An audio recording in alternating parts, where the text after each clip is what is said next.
Deuteronômio 2-6. A fidelidade de Deus na caminhada do seu povo.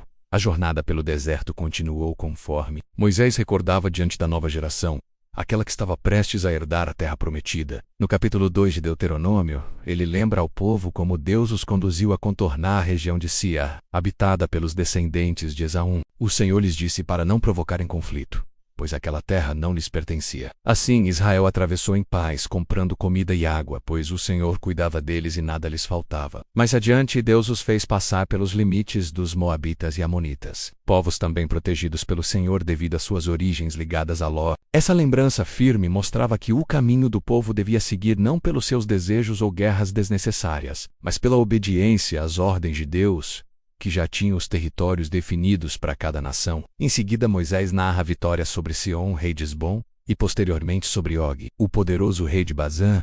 Ambos se levantaram contra Israel e foram totalmente derrotados. Suas cidades foram entregues ao povo, mostrando que, quando o inimigo se opõe ao propósito de Deus, ele mesmo luta por seus filhos. Ali, Israel percebeu que nenhuma força poderia impedir o avanço daqueles que caminham segundo a vontade do Senhor. No capítulo 3, Moisés relembra que mesmo depois de tantas conquistas, ainda havia a promessa maior pela frente, Canaã. Foi então que 2,5 tribos, menos Rubem-Gade e metade de Manassés, receberam suas terras a leste do Jordão, mas sob uma condição. Iriam primeiro à frente da batalha para ajudar seus irmãos na conquista, mostrando que a bênção individual nunca deveria vir antes da responsabilidade coletiva. Moisés também recorda o momento em que pediu ao Senhor permissão para entrar na terra prometida, pois era seu maior anseio desde o início da jornada. Mas Deus lhe disse que apenas Josué atravessaria com o povo. Apesar da negativa, o Senhor levou Moisés ao cume do Monte Pisga para contemplar a herança com os próprios olhos. Ali, Deus mostrou que mesmo quando não entendemos todos os seus caminhos, ele sempre tem um propósito perfeito. Já no capítulo 4, Moisés faz um forte apelo ao povo,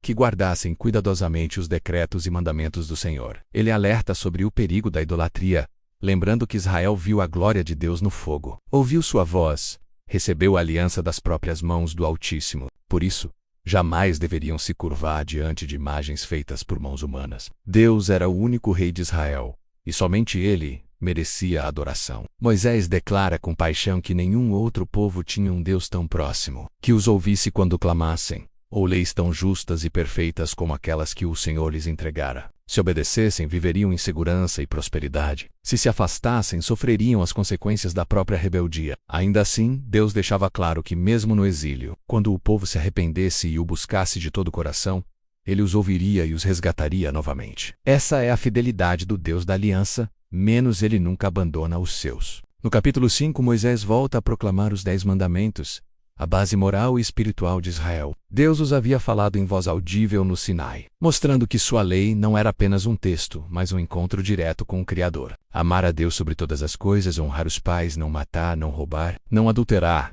não cobiçar. Tudo isso moldaria o caráter da nação que carregaria o nome do Senhor entre todos os povos da terra. Ao chegar no capítulo 6, Moisés revela a declaração central da fé de Israel. Ouve, ó Israel, o Senhor nosso Deus, o Senhor é um. E acrescenta: amarás o Senhor teu Deus de todo o teu coração, de toda a tua alma e de toda a tua força. Esse mandamento deveria ser ensinado constantemente aos filhos, lembrado ao acordar, ao caminhar, em casa e no caminho, escrito nas portas e nos braços, para que a identidade do povo estivesse totalmente ligada ao Deus vivo. Moisés alerta também para o perigo das futuras bênçãos. Quando entrassem nas cidades que não haviam construído, nas casas cheias de bens que não haviam enchido, e bebessem da água dos poços que não cavaram, não poderiam esquecer de onde veio toda a provisão, do Deus que os tirou do Egito e os sustentou no deserto. Fosse em abundância ou necessidade, a fidelidade a Deus deveria permanecer inabalável. Assim, Moisés conclui essa parte exortando que o segredo da vida, da vitória, da herança e da felicidade estava em ouvir, obedecer e amar o Senhor acima de tudo. Somente assim Israel permaneceria firme na terra que estava prestes a conquistar.